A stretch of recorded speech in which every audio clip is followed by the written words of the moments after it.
So when it comes to being a professional, even at a young age, expectations shouldn't be lowered because of that. There are many things that you can do that simply will enable you to bolster your appearance. It will bolster your credibility with people, which is incredibly vital, and also with a trust factor. One of those things is just simple manners, simple please and thank you, and speaking to people respectfully.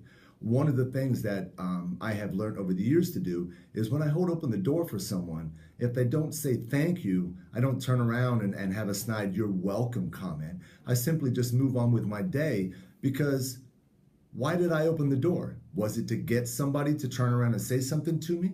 Or was it because I held up the door because it was the right thing to do? For me, it's the right thing to do. The person not using their manners to say thank you back to me, that's on them. I don't worry about that. And as you gain experience, you'll learn the less that you have to worry about in life, the more time is freed up to focus on positive things. Another thing is to make sure that anybody you come in contact with, you treat the same.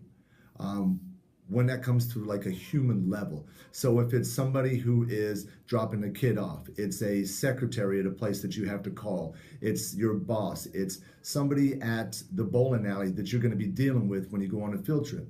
Always use your manners, always be polite and respectful, and make sure that you understand that the people are there for a reason as well. And you being a jerk or speaking out of turn or getting crazy is not going to make the situation be resolved faster.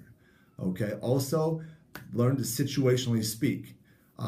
One of my examples with that is when I tell my middle schoolers all the time is when I'm kicking it with my crew on the weekends, I speak differently than I do when I'm in a meeting with my boss. You learn how to speak in certain situations, and therefore you don't have to worry about misstepping. You don't have to worry about a word sneaking out that you're like, oh my goodness, I can't believe I just said that. I didn't mean to.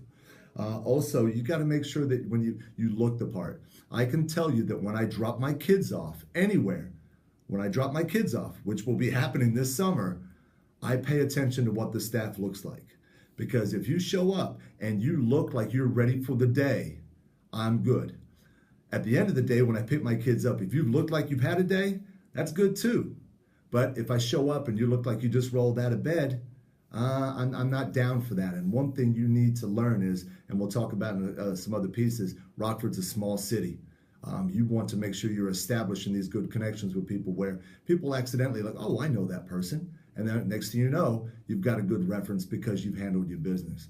And also, when you're dealing with kids all summer, one thing you will learn quickly is they pay attention to things you don't think they're paying attention to.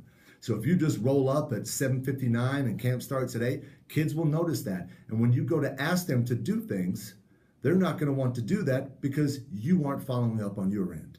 So again, you are handling your business, you're making sure that you are speaking appropriately, using manners, we take care of our appearance, and we are making sure that we are on point all the time, because one of the biggest problems you're going to have is if you become a hypocrite and these kids aren't going to listen to you at all, and that's going to make a long day for you.